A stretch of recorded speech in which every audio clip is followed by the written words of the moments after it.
बिस्मिल्लाहिर्रहमानिर्रहीम। अस्सलाम वालेकुम नाज़रीन, आप यूट्यूब चैनल देख रहे हैं, मैं इमरान ख़ान हूँ।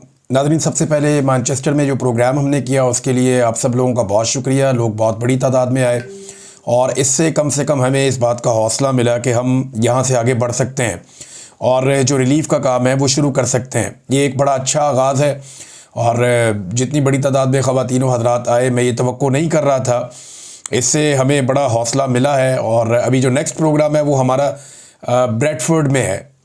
ये जो NGOs मेरे साथ काम कर रही हैं उनके ज़रिए से हम ये पैसे पाकिस्तान में पहुंचाएंगे और वहाँ पे जो हमारे दोस्त हैं, जो टीमें हैं, बहुत सारे लोग जो पाकिस्तान में मौजूद हैं, जो काम कर रहे हैं, जो काम करना चाहते हैं, ये लोग राब्ते में हैं और लगातार रिलीफ़ का काम करेंगे। अभी भी लोग काम कर रहे हैं लेकिन वसाइल की कमी है।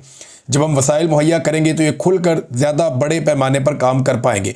अब ब्रेडफोर्ड में हमारा इतवार को प्रोग्राम है और वहाँ पे अनम्स रेस्टोरेंट है। शाम 6 बजे से लेकर रात 9 बजे तक हम वहाँ पे फ़ंड रेजिंग के लिए सारे इकट्ठे होंगे और बहुत जल्दी अपने हमवतनों के लिए हम एक टेलीथॉन करेंगे सारे मिलकर। बहुत सारे लोग हमारे साथ मौजूद होंगे।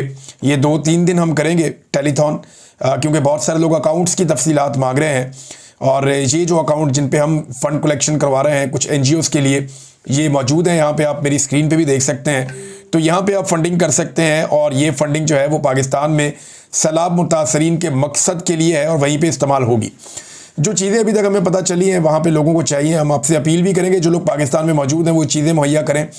बिस्तरे और कपड़े भी चाहिए होंगे, मच्छरदानियाँ हैं, खैमे हैं, पका पकाया खाना है, राशन है, दवाइयाँ हैं, फिर मेडिकल कैंप्स जो हैं वो लगाने पड़ेंगे। चारे की बहुत बड़ी मिकदार में ज़रूरत है और ये चारा दूर से ट्रैवल करके लाना पड़ेगा क्योंकि जिन इलाकों में सैलाब आ गया वहाँ पे तो चारा अवेलेबल नहीं है क्योंकि चारा रोज़ के रोज़ ये लोग काटते हैं और इस्तेमाल करते हैं। अब इन इलाकों में तो चारा अवेलेबल नहीं है, जहाँ अवेलेबल है वहाँ से लाना पड़ेगा। और इस वक्त जानवरों का सर्वाइवल एक बड़ा मसला है। याद रखिए कि चनाब, रावी और इसके साथ जो आपका सतलुज है, इसके जो किनारे हैं ये गाय भैंसे पालने के हवाले से, मवेशियों के हवाले से ये बड़े मशहूर हैं। यहाँ पे जो देहात हैं और जो शहर हैं यहाँ पे बड़ी मशहूर गायों की, भैंसों की नस्लें होती हैं और ये दूध की प्रोडक्शन का एक बड़ा हब है पाकिस्तान का। तो यहाँ जो जानवर हैं उनको बचाना बहुत ज़रूरी है और इस हवाले से हमने सर्वे शुरू करवाया। हम देखते हैं कि हम कहाँ कहाँ से चारा इकट्ठा करके पहुँचा सकते हैं। उतना चारा तो नहीं मिलेगा जानवरों को लेकिन उन्हें सर्वाइव अगर वो कर जाते हैं ये 2-3 महीने और ये वो टाइम निकाल जाते हैं तो फिर वापस चीज़ें रूटीन की तरफ आ सकती हैं। इस वक्त ज़रूरी ये नहीं है कि प्रोडक्शन हो दूध की, इस वक्त ज़रूरी ये है कि जानवर कम से कम सर्वाइव कर जाएं। अब नाज़रीन, इमरान खान साहब का वो ट्वीट या वो ख़बर जो अलीमा खानम बाहर जेल के खड़ी होकर दे रही थी कल, तो उनके ऊपर एक अटैक किया गया। अटैक वाले मामला पे मैं आता हूँ, कुछ चीज़ें और पता चली हैं। लेकिन सबसे पहले इमरान खान साहब का वो स्टेटमेंट जिससे रियासत डरती है और वो इस तरह के हथकंडे इस्तेमाल करते हैं। इमरान खान का स्टेटमेंट है कि लोगों के मैंडेट पर डाका डालने वाले खौफ में मुब्तला हैं। इसी खौफ के बायस हम पर जुल्म बढ़ाया जा रहा है। मुझे और मेरी अहलिया को कैद तन्हाई में रखा गया है। हमें सिर्फ इस उम्मीद के साथ ज़हनी अजियत दी जा रही है कि मैं टूट जाऊंगा और अपने नज़रियात से पीछे हट जाऊं। मुझे तोड़ने की कोशिश का मकसद अवाम की आवाज़ दबाना है। ये वही तर्ज अमल है जो सकूत ढाका के वक्त याया खान का था। उसने भी सिर्फ अपने इक़्तिदार की तवालत की कोशिश में अंधा होकर अवामी आवाज़ को दबाने के लिए हर किस्म की फस्तायत बपा की और बिलाखिर मुल्क को तोड़ दिया। ये सारी तफसीलात हमूदुर रहमान कमीशन रिपोर्ट में मौजूद हैं। आसिम मुनीर भी अपने इक़्तिदार को तूल देने के लिए मुल्क में जुल्म कर रहा है और मुल्क को कमज़ोर कर रहा है। अब यही फ़र्क है ना अलीमा खानम में और बाकी लोगों में।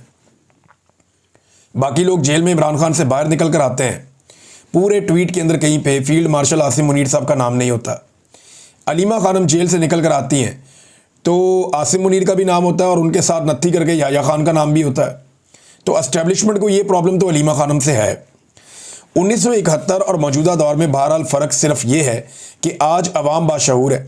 सोशल मीडिया ने तमाम हक़ाइक़ अवाम पर वाज़े कर दिए हैं और अवाम जुल्म के ख़िलाफ़ अपने हकूक़ के लिए खड़ा होना सीख चुकी है। यही वजह है ये जुल्म का निज़ाम जल्द ख़त्म होकर रहेगा। वक्त आ गया है कि अवाम की आवाज़ सुनी जाए।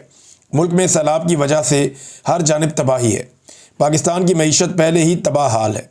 अब सैलाब की वजह से लोगों की फसलें, माल मवेशी सब डूब गए हैं जिससे ज़रूरी मईशत मुकम्मल तबाह हो गई है اور اس کا اثر پورے ملک پر پڑے گا۔ ایسے میں اہم ہے کہ سیلاب زدہ علاقوں کی امداد کے لیے بلا تفریق سب اپنا کردار ادا کریں۔ اگر میں جیل سے باہر ہوتا تو اس مقصد کے لیے ضرور ٹیلی تھون اور فنڈ ریزنگ کرتا۔ محض حکومتی ادارے اتنی بڑی آفت کا مقابلہ نہیں کر سکتے، بلکہ ہر ایک شخص کو اپنا حصہ ڈال کر من حیث القوم اس کا مقابلہ کرنا ہوگا۔ مستقبل میں سیلاب کی تباہ کاری سے بچنے کے لیے ہنگامی بنیادوں پر زیادہ سے زیادہ شجرکاری کرنا ہوگی۔ یہ عمران خان صاحب نے کہا کہ وہ باہر ہوتے ضرور ٹیلی تھون کرتے، اور اگر عمران خان کرتے تو اس کا کیا امپیکٹ ہوتا آپ سب کو اندازہ ہے۔ اب عمران خان موجود نہیں ہے تو ہم اس کی کوشش کریں گے۔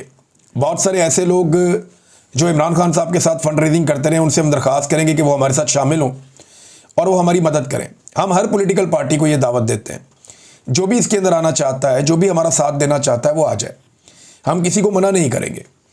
اور جو بھی، چاہے وہ کوئی مشہور شخصیت ہے، چاہے وہ کوئی فنڈ ریزنگ کا تجربہ ہے اس کا، جو بھی اس میں ہماری مدد کرے گا ہم اس کے شکر گزار ہوں گے، کیونکہ یہ وقت ہے پاکستانیوں کو بچانے کا، سروائیول کا معاملہ ہے نا۔ حکومت کی تو یہ قابلیت بھی نہیں ہے، ان کے پاس اتنے وسائل بھی نہیں، ہمیں میدان میں آنا پڑے گا۔ ہم کوشش کریں گے۔ عمران خان اگر یہ کرتے تو بہت بڑے پیمانے پر کرتے، یہ ہم سب جانتے ہیں۔ میرے خیال میں تو اس وقت عمران خان کو ایک ٹیلی تھون کے لیے صرف باہر نکالیں پھر واپس بند کر دیں، تو آپ اس کا امپیکٹ دیکھ لیجئے گا کہ کتنی امداد اکٹھی ہو جاتی ہے پاکستانیوں کے لیے اور کتنے بڑے پیمانے پر اکٹھی ہو جاتی ہے۔ آخر میں عمران خان صاحب نے اسی پیراگراف میں کہا کہ مستقبل میں سیلاب کی تباہ کاری سے بچنے کے لیے ہنگامی بنیادوں پر زیادہ سے زیادہ شجر کاری کرنا ہوگی۔ درختوں کی کٹائی بھی روکنی چاہیے۔ ویسے بلوچستان میں اختر مینگل کے والد کی برسی پر حملے کی شدید مذمت اور اختر مینگل سے اظہار تعزیت کرتا ہوں۔ بلوچستان کے حالات دن بدن خراب ہوتے جا رہے ہیں کیونکہ وہاں پر عوامی نمائندگان کو حکومت کرنے کی اجازت نہیں دی جاتی۔ 8 ستمبر کو محمود اچکزئی کی ہڑتال کی کال پر تحریک انصاف بھرپور شرکت کرے گی۔ بلوچستان کی عوام کو دہشت گردی اور ہائبرڈ ماحول سے نجات ملنی چاہیے۔ خیبر پختونخوا میں تحریک انصاف کی حکومت کو کمزور کرنے کے لیے وہاں آپریشن کا آغاز کیا گیا ہے، جسے خیبر پختونخوا حکومت کو فوری طور پر بند کروانا ہوگا۔ علی امین گنڈا پور کو خصوصی ہدایت کرتا ہوں کہ صوبے کی عوام پہلے ہی سیلاب کی وجہ سے متاثر ہیں، لہذا اس آپریشن کے خلاف بھرپور مزاحمت کر کے اسے رکوائیں۔ قبائلی اضلاع میں ہونے والے ڈرون حملے بند کروانا خیبر پختونخوا حکومت کی ذمہ داری ہے۔ عوام کی جان و مال کا تحفظ ہماری حکومت کی ذمہ داری ہے۔ افغانستان میں زلزلے پر میرا دل بہت رنجیدہ ہے اور مجھے دکھ ہے کہ ہم اپنے مسلمان بھائیوں کو زبردستی ملک سے باہر نکال رہے ہیں، جبکہ مشکل کی اس گھڑی میں ہمیں ان کے ساتھ کھڑا ہونا چاہیے۔ خیبر پختونخوا حکومت کو بھی اپنے افغان بھائیوں کی مدد کرنی چاہیے۔ یہ پیغام تھا جی عمران خان صاحب کا، جو نہیں باہر آنے دیا جا رہا تھا، کیونکہ عمران خان صاحب ڈائریکٹ تنقید کرتے ہیں عاصم منیر صاحب پر، اور انہیں اور اسٹیبلشمنٹ کو یہ بات پسند نہیں ہے۔ علیمہ خانم صاحبہ پہ جو حملے کا معاملہ ہے، اس میں لوگوں کا موقف آیا، لیکن جو دریا کو کوزے میں بند کیا ہے وہ جاوید ہاشمی صاحب نے کیا ہے۔ جاوید ہاشمی صاحب کہتے ہیں علیمہ خانم پر حملہ ہماری تاریخ میں ایک اور سیاہ باب ہے، اس کی انکوائری پر وقت اور وسائل خرچ کرنے کی ضرورت نہیں ہے۔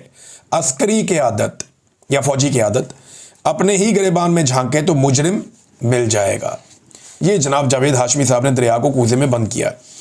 یہ جو ڈرائیور تھا گاڑی کا، اس کا بھی بیان آ گیا، اور وہ گاڑی کا ڈرائیور کہتا ہے جی کہ میں تو خود پریشان ہوں اور یہ بڑا افسوسناک واقعہ ہے۔ اور جو خواتین گاڑی لے کر گئی تھی جس میں وہ فرار ہوئی ہیں، وہ گاڑی فیصل قیوم نامی ایک نائی ہے حجام، وہ کرائے پر لے کر گیا تھا، اور رینٹ کار کے مالک نے کہا کہ میرا واقعے سے کوئی تعلق ہی نہیں ہے، میری گاڑی صرف کرائے پہ لی گئی تھی، مجھے افسوس ہے کہ ایسا معاملہ ہوا ہے۔ یہ تو جناب گاڑی کا ڈرائیور ہے، اس کا بیان آ گیا۔ اب علیمہ خانم کا جو ایٹیٹیوڈ تھا، جو کریکٹر تھا، جو انہوں نے کردار شو کیا اس حملے کے بعد، وہ بڑا مضبوط تھا۔ یعنی میں نے نواز شریف صاحب کو بھی دیکھا، ان کے اوپر بھی اس طرح کا ایک بزدلانہ حملہ ہوا، ایک مذہبی جنونی نے ان پہ جوتا پھینک دیا۔ خواجہ آصف کے اوپر ایک مذہبی جنونی نے سیاہی پھینک دی، لیکن ان کے جو ری ایکشنز تھے نا وہ بڑے عجیب تھے۔ یعنی مجھے ایسا لگا کہ وہ بہت بوکھلا گئے تھے، اور انہوں نے وہ حوصلہ میں نے ان کے اندر اس طرح نہیں دیکھا جو میں نے علیمہ خانم میں دیکھا۔ اب تک کے لیے اتنے ہی، اپنا خیال رکھیے گا، اپنے اس چینل کا بھی۔ اللہ حافظ۔